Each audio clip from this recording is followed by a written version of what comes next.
Bueno, con Rodolfo Santangelo. Hola Rodolfo, ¿cómo te va? Bien, ¿vos? Gracias por Al contrario, venir. gracias por la invitación. Bueno, trato de engarzar un poco el planteo del programa de hoy en esto de no es fácil salir del populismo. El gobierno está ensayando la salida, está como calibrando la puerta. ¿Y cómo te parece que va? No es fácil salir del populismo, sobre todo cuando ante la sensación térmica de la gente la cosa no estalló. Porque cuando tuvimos Rodrigazo, hiperinflación, corralito, es como que a problemas grandes, soluciones grandes. Esto, la mitad de la gente dijo qué oportunidad nos perdimos y la mitad de la gente tan mal no nos fue. 7 años de inflación al 25% es que disparate porque es una enfermedad que en el mundo ya no existe, pero contra la hiper no estamos tan mal. Entonces, era una situación donde había que elegir el camino. Yo creo que se está optando por un camino. Sabíamos que este año iba a ser difícil. Probablemente se subestimó la dificultad de lo que iba a ser salir de esto, desarmar esta bomba. Se creyó un poco que con cambiar las expectativas ya estaba, y las cosas no son tan fáciles en economía. Y bueno, esto va a seguir así un tiempo más. Yo creo que todo 2016 va a terminar siendo un año duro. En dos números, el PBI cae 2%, que es mucho. La actividad, el consumo, la inversión, y la inflación va a dar 40%. Son los dos números de este año. Y la expectativa es que 2017 sea un año mejor. Desde esa perspectiva, se equivocaron quizá al principio en alentar rápidamente las buenas noticias. Sí, demasiada creencia en el cambio de humor, en el cambio de expectativa, en buena onda, en no generar mal humor. De repente hasta subestimando la herencia. Yo creo que hubo una subestimación de lo que era la situación, de creer que se daba vuelta fácil. Yo prefiero actuar como un médico. Viste que el médico te da la mala noticia y te dice usted está mal y cuídese. Y después si estás mejor casi que le das las gracias al médico, ¿no? Pero bueno, ya pasó eso, ya es historia. De todas maneras, me parece que ahí hay una diferenciación. En manejar las expectativas con la sociedad en general, con la gente, con el laburante. Ahora, ¿se equivoca el gobierno o se ha equivocado en calibrar Macri y todo su elenco? ¿No? Estamos hablando de muchos hombres de empresa que conocen muy bien el mundo empresario. ¿Se equivocaron también en calibrar las expectativas que estaban generando en el mundo empresario?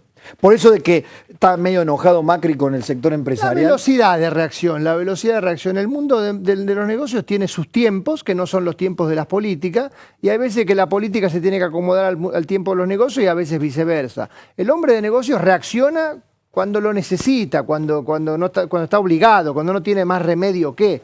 De repente se esperó que la reacción de las inversiones iba a ser inmediata. Y bueno, pero eso no es un poquito de ingenuidad, teniendo en cuenta que conoces el paño.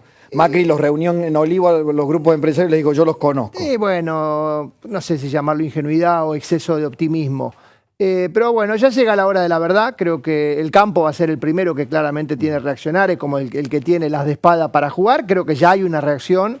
Hay dos humores. Uno es el humor que vos percibís en Rosario, digamos, donde se vende la maquinaria agrícola, y otro es el humor de Loma de Zamora. Son dos países. Ninguno de los dos representa la verdadera Argentina. Uno por exceso de optimismo y el otro por exceso de pesimismo. Hay que encontrar el equilibrio.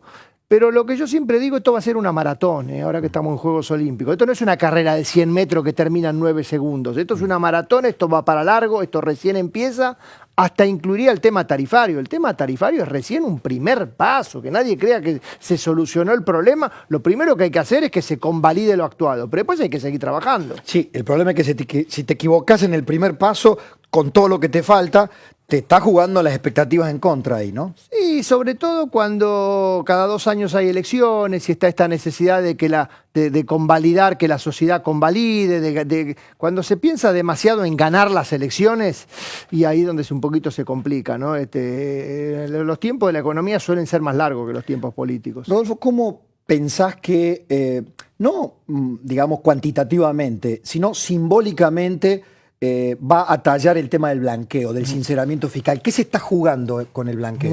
Mucho. Es una carta importante. Estamos ante una oportunidad mundial histórica probablemente sin precedentes. Nos dicen, nos quieren convencer, debe ser cierto que el mundo está ante un combate contra el fraude fiscal. No solo se combate ya el narcotráfico o el dinero ilícito, sino al que no pagó impuestos. Como que el banquero suizo le dice, si no te entras en el blanqueo, te echo y te tenés que ir a Dubái o a no sé dónde. Y está esa oportunidad, sumado a que el gobierno de Macri da una credibilidad de que la persona que blanquee su dinero y pague el impuesto correspondiente sigue siendo propietario de su dinero. No es que el Estado va a venir y lo va a expropiar el día siguiente, o le va a especificar, o le va a poner un nuevo impuesto. Entonces, el contexto internacional más esa credibilidad abre la expectativa cierta de que el blanqueo sea un éxito. ¿Qué éxito significa? Que se anote mucha plata, después entraremos en la tómbola del número, si son 50.000, 60.000, vos lo decías, la variedad del número es tan grande que vos decís, no es lo mismo 50 que 60, no. Pero bueno, déjalo ahí. Y ve que algo venga, que algo entre. Alguno se quedará fuera y pagará el impuesto, otro comprará un bono, otro invertirá, que sea una mezcla. Y yo te diría más, como el gobierno tomó la decisión de no solo impulsar el blanqueo, sino destinar el fruto del blanqueo, la reparación histórica a los jubilados, no solo es que creemos que el blanqueo va a andar bien, sino que esperemos que ande bien. Esperemos que ande bien. Ya te gastaste la plata cuenta. Ya está casi gastada cuenta, porque la ley no dice lo que recaudemos del blanqueo va a los jubilados. La ley dice, esto va a los jubilados, y más vale que esto venga. Claro. Así que es muy importante que salga bien. Las cuestiones más de fondo, por ejemplo, hoy leía en La Nación que el gobierno está pensando reconvertir la famosa protección a la industria en Tierra del Fuego, que tiene un sistema de 40 años, para decir, muchachos, miren, vamos a seguir protegiendo una parte, pero hay una parte que no se pueden seguir fabricando, qué sé yo, decodificadores de televisores.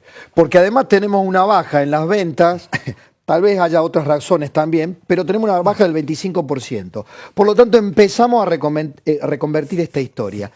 Y alguien me decía hoy en radio, che, pero esto es una costumbre argentina, porque fíjate, si hay, y esto lo conozco bien, si hay un sector que puede ser competitivo en la industria, es la de la maquinaria agrícola, ¿no? En donde podemos ser y somos hasta pioneros en muchas cosas. Sin embargo, ya hay empresas de la maquinaria agrícola que dicen, che, si abren la importación le tenemos miedo a la competencia. ¿Cómo transformas eso en el mediano plazo, en la maratón? Y bueno, lo que pasa es que tenés las cuestiones estructurales de largo plazo y las cuestiones coyunturales de la macroeconomía. Por ejemplo, una de las cuestiones coyunturales de la macroeconomía, vos hablás muy bien de la competencia y de la apertura económica, pero es el tipo de cambio y la inflación. Argentina no es un país que lamentablemente pueda o que no pudo hacer lo que hacen otros países, tipo Chile, Australia, Brasil o quien sea, de que el tipo de cambio sube y el traslado inflacionario es mínimo. Acá el tipo de cambio hoy respecto al oficial ficticio de Kicillof del año pasado es 60% más alto, pero los precios subieron 40%. O sea que la ganancia real es menos, ni siquiera es 20%, porque se hace la división por cociente. Entonces, a este tipo de cambio, que es más barato que el que rigen en otras partes del mundo, sobre todo porque estamos en un mundo de dólar fuerte, y por lo tanto tener el tipo de cambio que tener la moneda casi sobrevaluada, es difícil entrar en esos procesos de reconversión. Tenés un sistema tributario costoso. Vos pensás que lo que se ha recibido es déficit fiscal récord con presión tributaria récord. La tormenta perfecta. Entonces una tormenta perfecta, porque vos tenés que bajar impuestos, pero tenés que bajar el déficit fiscal. Déjame decir una obviedad, pero que muchas veces no se entiende. Es muy difícil bajar el déficit fiscal bajando impuestos y subiendo gastos. Totalmente.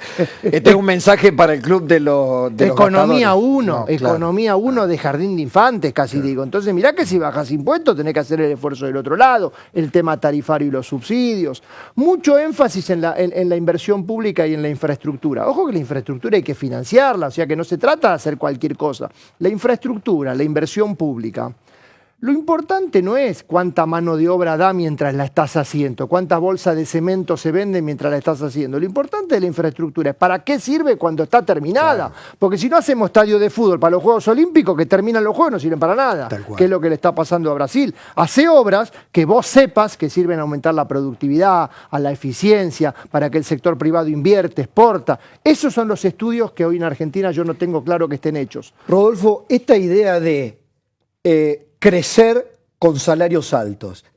Acá el gobierno, Rogelio Frigerio y muchos hombres han dicho, acá bajar los salarios en la Argentina es imposible. Es casi una admisión de que esa batalla política el gobierno no la piensa dar, teniendo en cuenta además que tiene al peronismo en plena reorganización, que por ahora está atomizado, pero que el año que viene está buscando una cabeza para competir en las elecciones. Dice, acá la única salida que tiene este gobierno es crecer con salarios altos. ¿Cómo haces? Sí, lo que pasa es que lo que la economía argentina hoy probablemente esté necesitando cuando comparás los niveles de productividad y lo que pasa en otros países es bajar el costo laboral, por ejemplo, en dólares. Lo que pasa es que muchas veces el costo laboral en dólares, que hoy en Argentina sigue elevado, en Argentina significa bajar el poder adquisitivo del salario. Entonces ahí se mete el sindicato y el círculo vicioso. El origen del problema es la inflación. El origen del lo que impide eso que... En Chile el costo laboral en dólares baja, pero el salario real de la gente no. Claro. En México pasa lo mismo. Porque son economías donde el tipo de cambio puede subir, puede bajar, puede valer 19, 14 en México, 700 o 450 en Chile. Y la inflación es siempre la misma. Claro. Entonces, eso acá no pasa. Hasta que no se resuelva ese problema de fondo, esa dicotomía costo laboral, salario real va a estar presente. El origen del problema es la inflación y el origen del origen es el déficit fiscal. Entonces eso hay que resolverlo. Mientras tanto estamos ahí jugando, tapando agujeros con una productividad baja, porque otro tema que se recibió, vos sabés que la tasa de desempleo de Argentina hoy históricamente no es alta, no estamos ante un problemón de desempleo, pero oculto por el empleo público. O sea, lo que hace que el desempleo sea baja es que tenemos un festival de empleo público que a la gente le sirve para cobrar un salario y ir al supermercado, pero que en términos de productividad y eficiencia mucho no aporta. Y un tema que ni siquiera se plantea en esta coyuntura, que es la capacitación de nuestra fuerza laboral, ¿no? Sí, ya te diría, creo que ese es un tema. Es una discusión de tercera generación. Exacto. Muy importante, pero que sin duda es un problema. Sin duda que, a ver, vos lo que necesitás es que por cada cantidad de gente que haya trabajando haya más capital. Esa es la manera de mejorar la eficiencia, de que haya inversión, de que haya productividad, de que haya máquinas. Para eso tenés que bajar la incertidumbre, el costo del capital. El futuro tiene que parecer más cercano. Cuando el futuro te parece el siglo que viene, bueno, invertís, vos consumís. Rodolfo, excelente. Buen diálogo y te invito próximamente. A tus órdenes. La seguimos. Pausa final.